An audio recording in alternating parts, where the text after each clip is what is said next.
Bonjour à tous, je suis Olivier Bachelet, je suis enseignant en droit pénal et en procédure pénale dans le cadre de la prépa ISP, tout particulièrement pour ce qui concerne la préparation à l'examen d'entrée, aux épreuves de l'examen d'entrée au CRFPA. Je suis par ailleurs magistrat de l'ordre judiciaire et président de chambre correctionnelle. L'objet de cette vidéo va être de présenter très brièvement, en une quinzaine de minutes, les grandes lignes de résolution de la consultation juridique qui a été proposée aux candidats à l'examen d'entrée au CRFPA en 2020. L'objet de cette vidéo sera encore une fois de dresser de grandes lignes générales sur cette épreuve, sachant que une correction complète et exhaustive est mise à la disposition de nos élèves dans le cadre de la prépa ISP, cette vidéo de correction faisant plus d'une heure. Ici, en 15 minutes, il va s'agir pour moi de dresser simplement de grandes lignes générales. L'épreuve qui est tombée en procédure pénale en 2020, c'est une épreuve très classique et somme toute assez simple, et qui contraste d'ailleurs avec la difficulté que présentait l'épreuve de droit pénal. Peut-être y a-t-il eu la volonté finalement de contrebalancer avec une épreuve de procédure pénale relativement simple la difficulté particulière de l'épreuve de droit pénal.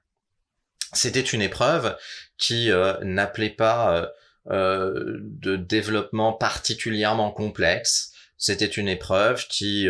devait vous amener à avoir des développements très classiques en termes de cadre juridique des investigations et puis en termes de régularité des actes d'investigation entrepris, sachant que il y avait trois situations qui vous étaient soumises. Une première situation qui était la consultation juridique majeure et qui donnait lieu donc à des développements très classiques, et puis deux autres mini-consultations qui étaient en réalité des questions de cours et qui ne posaient pas de sérieuses difficultés. Il fallait simplement avoir évidemment les réflexes habituels en procédure pénale et savoir utiliser en particulier son code, tout ce que l'on apprend dans le cadre de notre préparation à l'ISP à ce type d'exercice. Pour traiter donc de l'épreuve 2020, rapidement, quelques observations méthodologiques. Vous rappelez en tout premier lieu que, comme en droit pénal, il est absolument inutile de synthétiser les faits, de résumer les faits en guise d'introduction. Il faut et il suffit d'annoncer en une phrase, globalement, l'ordre de nos développements. Et ici, pour ce qui concerne l'épreuve de 2020, eh bien, la manière dont était structuré l'énoncé guidait évidemment notre annonce, puisqu'il s'agissait de traiter les trois consultations juridiques juxtaposées dans cet énoncé, tour à tour, de manière chronologique. Donc, on annonçait notre ordre global des développements en indiquant qu'on allait traiter de manière chronologique les faits relatés dans l'énoncé. Par ailleurs, au moment du traitement de chacune de ces consultations juridiques, il fallait évidemment adopter des développements construits, tout particulièrement s'agissant de la première consultation juridique, qui appelait des développements fournis en termes de régularité des actes d'investigation. Il fallait donc avoir recours à un plan apparent pour montrer au correcteur que notre raisonnement juridique est structuré et est logique, consistant notamment à d'abord traiter le cadre juridique des investigations avant d'envisager la régularité des actes d'investigation en eux-mêmes. Enfin, il fallait évidemment adopter un raisonnement logique et s'appuyer sur les faits relatés dans l'énoncé, étant souligner que s'il n'est pas nécessaire de faire une synthèse de l'énoncé en introduction, eh bien, les faits, eux, doivent systématiquement être utilisés au soutien de notre argumentation juridique pour justifier notre raisonnement, pour justifier les solutions auxquelles l'on parvient, que ce soit pour ce qui concerne la détermination du cadre juridique des investigations ou bien de la régularité des actes d'investigation. Ces brefs éléments de méthodologie rappelés Très rapidement, voyons les grandes lignes qu'il convenait de traiter s'agissant de la résolution donc de cette épreuve. Donc logiquement, on distinguait le grand 1, le grand 2 et le grand 3, tels que ces consultations juridiques étaient distinguées dans l'énoncé. D'abord, grand 1, la situation d'Étienne Martin. S'agissant de la situation d'Étienne Martin, il fallait en tout premier lieu envisager le cadre juridique des investigations. Se poser la question de savoir, on est en présence d'actes d'investigation entrepris parce qu'il y a eu effectivement un vol avec arme et donc quel est le cadre juridique de l'enquête, quel est le cadre juridique des investigations, est-on dans une phase d'information judiciaire, est-on dans le cadre d'une enquête de police, et si tel est le cas, si l'on est dans le cadre d'une enquête de police, de quelle enquête de police s'agit-il? S'agit-il d'une enquête préliminaire ou d'une enquête de flagrance? À la lecture de l'énoncé, il était manifeste qu'il n'y avait pas encore eu saisine d'un juge d'instruction, de sorte que le cadre juridique des investigations s'insérait initialement dans une enquête de police, et il fallait alors se poser la question de savoir, s'agissait-il d'une enquête de flagrance ou d'une enquête préliminaire, en rappelant les 3 critères permettant de considérer l'existence d'une flagrance, et en soulignant ici que l'un des critères était manquant, le critère temporel, puisque, en effet, nous sommes en présence de faits qui auraient eu lieu le 14 août 2020, s'agissant de ce vol avec arme, et finalement, ce n'est que le 19 août 2020 que la personne mise en cause, Étienne Martin, va être interpellée. En l'absence, dans l'énoncé, de la mention d'actes d'investigation qui auraient été effectués sans discontinuité depuis la commission des faits jusqu'à l'interpellation d'Étienne Martin, on peut considérer que le critère temporel propre à la flagrance n'est pas satisfait, de sorte que l'on se situe dans le cadre d'une enquête préliminaire. Après avoir déterminé le cadre juridique des investigations, il convenait de s'interroger sur la régularité de ces actes d'investigation en prenant garde de bien identifier les différents actes évoqués dans notre énoncé. Il fallait donc être méticuleux dans la lecture de l'énoncé pour ne pas passer à côté d'un certain nombre d'actes dont il fallait nécessairement vérifier la régularité. D'abord, il est mentionné dans l'énoncé qu'Étienne Martin est inscrit au fichier des personnes recherchées. Il fallait donc s'assurer qu'une telle inscription était possible en visant l'article 230-19 du Code pénal, qui prévoit notamment que sont inscrits dans le fichier des personnes recherchées celles qui font l'objet d'un mandat, d'un ordre ou de notes de recherche émanant du procureur de la République. Et il fallait considérer qu'au regard des faits relatés, s'agissant d'Étienne Martin suspecté, eh bien vraisemblablement, il y avait eu émission de la part du parquet d'un mandat de recherche, conformément à l'article 77-4 du Code de procédure pénale, mandat de recherche qui, du coup, justifiait l'inscription d'Étienne Martin au fichier des personnes recherchées. Au-delà de cela, dans l'énoncé, on évoque également le contrôle d'identité d'Étienne Martin, contrôle d'identité qui, je le sais, a posé difficulté à un certain nombre de candidats, parce que ces candidats ont estimé que ce contrôle d'identité était parfaitement injustifié dans la mesure où aucun élément dans l'énoncé ne permettait de laisser supposer qu'Étienne Martin avait eu un comportement suspect au moment de ce contrôle, comportement suspect qui serait, selon ces personnes-là, ces candidats-là, serait le seul à même de justifier le contrôle d'identité. Toutefois, une telle affirmation est parfaitement erronée parce qu'il y avait une subtilité dans notre énoncé, une subtilité, c'est tout de même un peu du b.a.-ba, s'agissant des contrôles d'identité, une subtilité tenant au fait que ce contrôle d'identité est intervenu dans la zone dite Schengen, c'est-à-dire la zone des 20 km depuis les frontières terrestres de la France vers le centre de la France, qui à l'intérieur de laquelle, cette zone des 20 km, à l'intérieur de laquelle les enquêteurs sont autorisés à contrôler l'identité de toute personne, quel que soit son comportement, dans un objectif de prévention des infractions d'entrée irrégulière sur le territoire de la République. Il s'agit là de l'article 78-2 alinéa 9 du Code de procédure pénale, et c'était donc évidemment ce texte-là qu'il fallait viser. À la suite du contrôle d'identité, Étienne Martin est interpellé, ce qui ne pose pas davantage de difficultés, même si l'on se situe dans le cadre d'une enquête préliminaire et qu'en principe l'interpellation n'est prévue que dans le cadre de l'enquête de flagrance, conformément à l'article 73 du Code de procédure pénale, mais en réalité il n'y avait pas de difficulté au regard de ce que l'on a dit à propos de l'inscription d'Étienne Martin au fichier des personnes recherchées. S'il a été inscrit au fichier des personnes recherchées, c'est qu'un mandat de recherche a effectivement été émis à l'égard d'Étienne Martin. Or, dans le cadre de l'exécution d'un mandat de recherche, évidemment, lorsque l'intéressé est trouvé, il peut faire l'objet d'une interpellation afin, tout particulièrement, d'être placé en garde à vue. Et ceci est prévu expressément par le Code de procédure pénale, c'est l'article 70 de ce code. Une fois interpellé, d'après l'énoncé, il est mentionné qu'Étienne Martin fait l'objet d'un placement en garde à vue, et pour ce qui concerne la garde à vue, il faut toujours adopter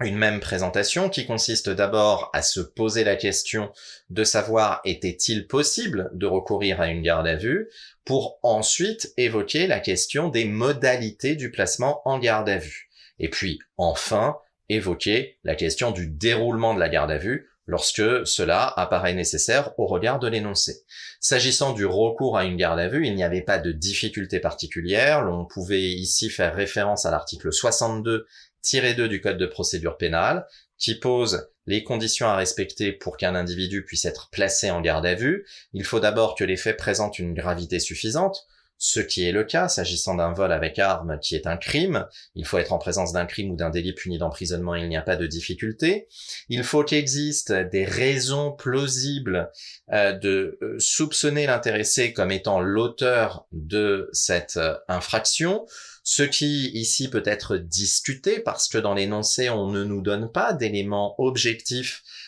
permettant de dire qu'Étienne Martin aurait effectivement participé à ce vol à main armée. On nous dit simplement dans l'énoncé que Étienne Martin est connu pour des faits similaires et qu'en conséquence, eh bien, les soupçons se tournent vers lui. Donc là, ce serait un élément évidemment à discuter de la part de l'avocat d'Étienne Martin, cet avocat que vous êtes,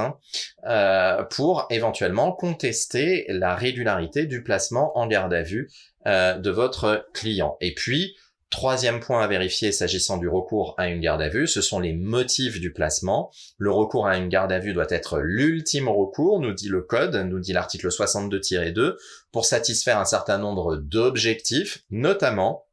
s'assurer du maintien du suspect à la disposition de la justice. C'est un motif qui semble ici pouvoir être invoqué s'agissant d'un individu qui manifestement voyage à proximité des frontières de la France, et on peut admettre alors qu'il y aurait éventuellement un risque de fuite de la part de l'intéressé, d'où la possibilité de recourir à une garde à vue avec les nuances que j'ai évoquées à l'instant concernant les raisons plausibles de soupçonner la participation d'Étienne Martin aux faits. Quant aux modalités de placement en garde à vue, eh bien l'énoncé, je ne vais pas être exhaustif sur ce point parce que je n'en ai pas le temps, mais l'énoncé, sans aucun doute, posait de sérieuses difficultés puisqu'il y avait un retard, à la fois pour ce qui concerne les notifications qui doivent être faites au suspect, notifications concernant les faits objets de la garde à vue, notifications concernant les droits accordés aux gardés à vue. D'après l'énoncé, il y avait un retard de 45 minutes entre le placement en garde à vue et cette notification. Or, la jurisprudence est très claire. Tout retard injustifié, et il n'y avait pas de justification à la lecture de l'énoncé, tout retard injustifié est une cause de nullité assimilée à une nullité d'ordre public. C'était la même chose pour ce qui concerne la notification faite au parquet. On était cette fois en présence d'un retard de 40 minutes, qui est aussi une cause de nullité assimilée à une nullité d'ordre public. Toujours s'agissant de la régularité des actes d'investigation entrepris à l'égard d'Étienne Martin, il fallait envisager la question du déferment et du recours au dépôt. à l'égard d'Étienne Martin. Le déferment, de quoi s'agit-il? Eh bien, c'est la présentation de l'intéressé à l'issue de sa garde à vue au magistrat du parquet afin qu'il lui notifie sa décision quant à l'opportunité des poursuites. Ce recours au déferment ne posait pas de difficulté. Le déferment est effectivement prévu par l'article 393 du Code de procédure pénale et permet, dans le cadre de l'exécution de cet acte, le maintien sous main de justice de l'intéressé. Ce maintien sous main de justice est en effet prévu par l'article 803-2 du même code. Il était ensuite envisageable de se poser la question de la durée finalement de la garde à vue, puisque le déferment intervient le lendemain, la garde à vue est enlevée le lendemain du placement de l'intéressé à 15h35, mais sur ce point-là, il n'y avait pas davantage de difficulté, puisque l'intéressé avait été placé la veille en garde à vue à 16h05, dès son interpellation à 16h05. Le lendemain, la garde à vue est levée à 15h35, de sorte que la durée de la garde à vue de 24 heures ne pose pas de difficulté. Enfin, il fallait envisager la mise en examen et le placement en détention provisoire d'Étienne Martin, la régularité de ces deux actes. La mise en examen, d'après l'énoncé, elle apparaît peut-être un peu précipitée aux yeux de certains, sauf que, en réalité, cet énoncé, il est le reflet de la pratique judiciaire. Un individu est interpellé, il est placé en garde à vue, et puis une fois que le parquet décide effectivement d'ouvrir une information judiciaire, et bien dans la foulée, l'intéressé qui est placé sous main de justice va être présenté au juge d'instruction qui va alors procéder à un interrogatoire de première comparution, qui va permettre, au terme de l'éventuelle audition de l'intéressé, si celui-ci a bénéficié de l'assistance d'un avocat, qui va permettre la mise en examen du suspect s'il existe des indices graves ou concordants à son endroit. Et puis, dans la foulée, présenté au juge d'instruction, le juge d'instruction pourra, sur les réquisitions du parquet, envisager un placement en détention provisoire d'Étienne Martin, c'est ce qui résulte de l'énoncé. Dans ces cas-là, le juge d'instruction va saisir le juge des libertés et de la détention, qui devra tenir une audience, un débat contradictoire, conformément à l'article 145 du Code de procédure pénale, un débat contradictoire au cours duquel l'intéressé pourra éventuellement demander à bénéficier d'un délai pour préparer sa défense. S'il demande à bénéficier d'un délai pour préparer sa défense, alors le délai est de droit, sauf que le JLD peut décider d'une ordonnance d'incarcération provisoire du mise en examen pendant 4 jours, de sorte que l'intéressé va préparer sa défense, certes, mais il va la préparer déjà en détention. Voilà ce que l'on attendait de vous, s'agissant de la mise en examen et du placement en détention provisoire, et puis évidemment, sur le placement en détention provisoire, insister sur les critères de placement en détention provisoire posés par l'article 144 de ce code, qui font que le placement en détention provisoire doit toujours être l'ultime recours. Et puis notre énoncé, s'agissant de la situation d'Étienne Martin, nous interrogeait sur la possibilité de former un recours en nullité. Eh bien, sur ce point, il fallait rappeler que dans le cadre de l'information judiciaire, il est possible, évidemment, pour la personne mise en examen de former des requêtes en nullité qui relèvent de la compétence de la chambre de l'instruction, conformément aux articles 170 et 173 du Code de procédure pénale. En l'occurrence, il était possible de douter de la régularité de la garde à vue d'Étienne Martin, de sorte qu'effectivement une telle requête en nullité pourrait être appropriée et elle sera soumise à la chambre de l'instruction en veillant bien à respecter le délai de 6 mois qui court à compter de l'interrogatoire de première comparution en l'espèce, délai de 6 mois à l'expiration duquel il ne sera plus possible d'invoquer d'irrégularités commises dans le cadre de l'enquête ou commises dans le cadre de l'interrogatoire de première comparution. Enfin, pour ce qui concerne toujours la situation d'Étienne Martin, il fallait s'interroger sur la durée de la détention provisoire et sur son éventuel remise en liberté. Il y avait là une question piège sur la durée de la détention provisoire parce que l'on pouvait considérer finalement que la question ne portait que sur la durée de la détention provisoire dans l'information judiciaire.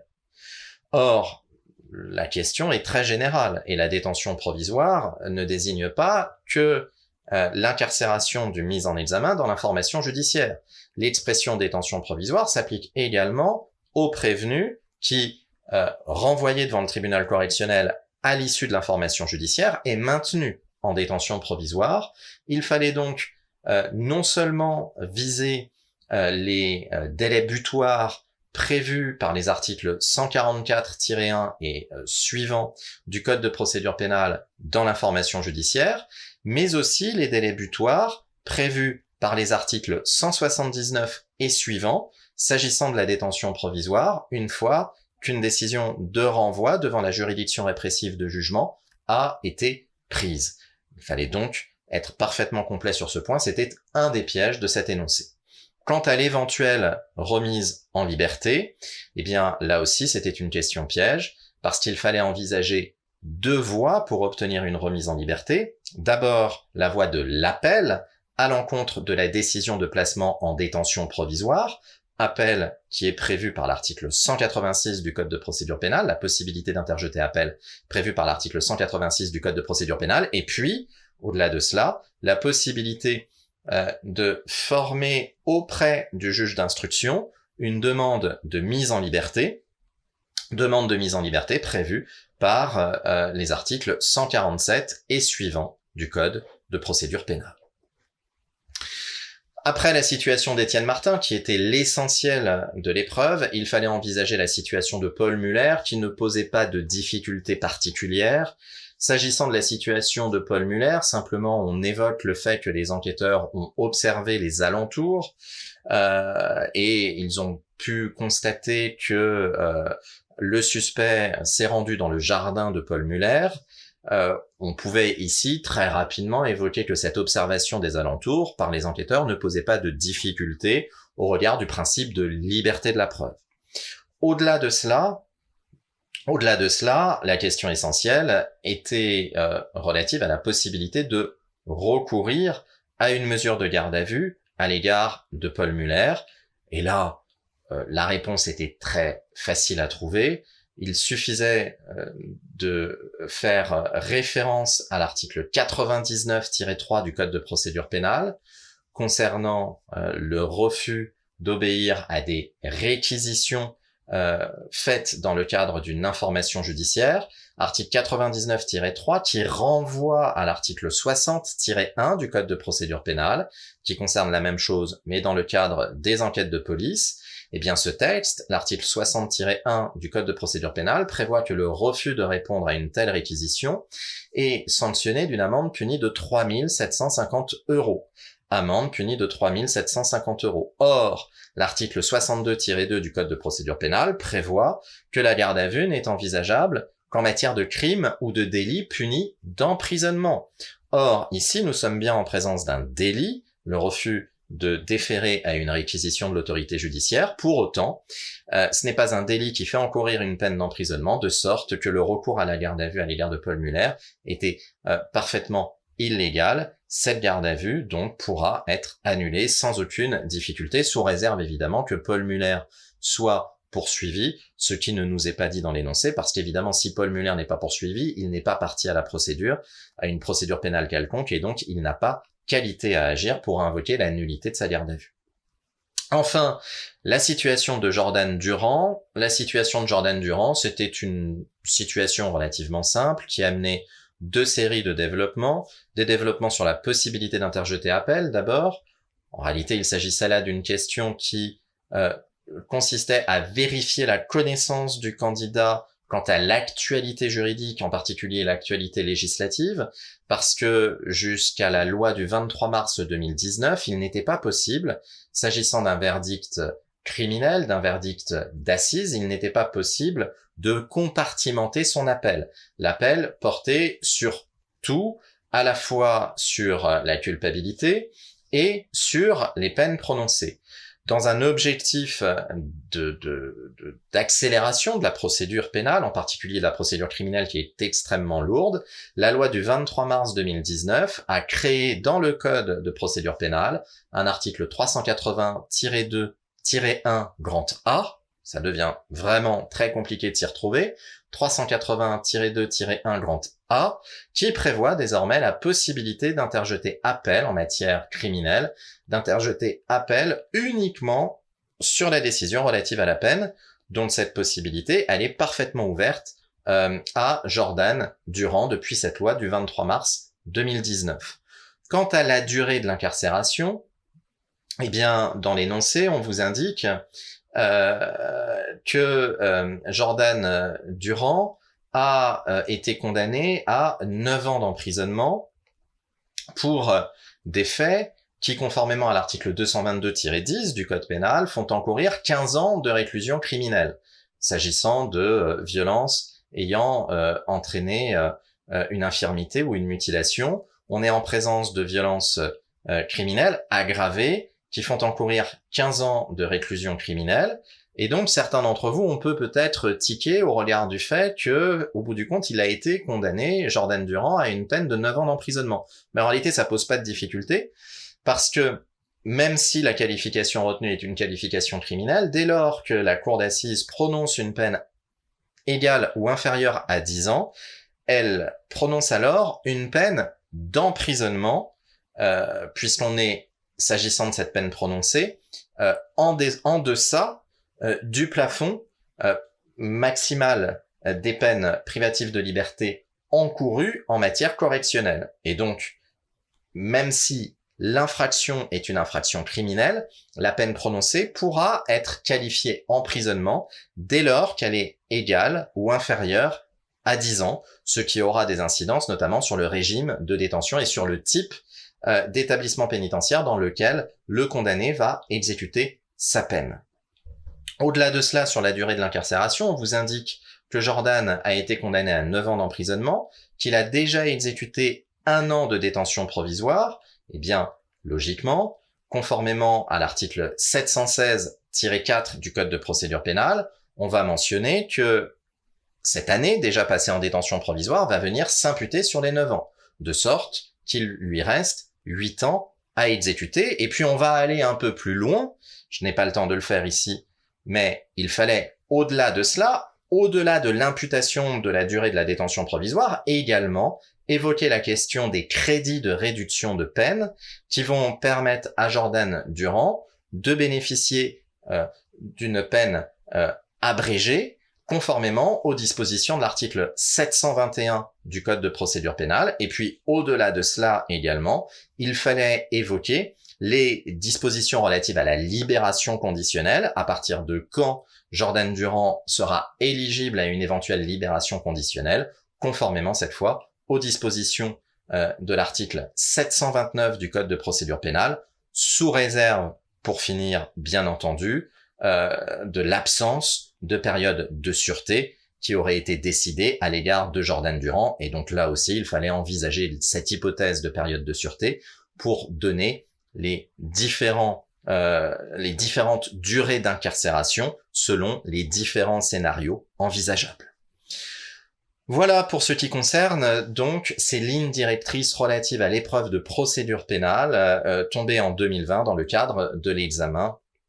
d'entrée au CRFPA. J'espère que ces quelques éléments vous auront été utiles. Quoi qu'il en soit, je vous rappelle qu'une correction complète et exhaustive de plus d'1 heure est à la disposition de nos élèves dans le cadre de notre préparation. Merci pour votre attention. À bientôt.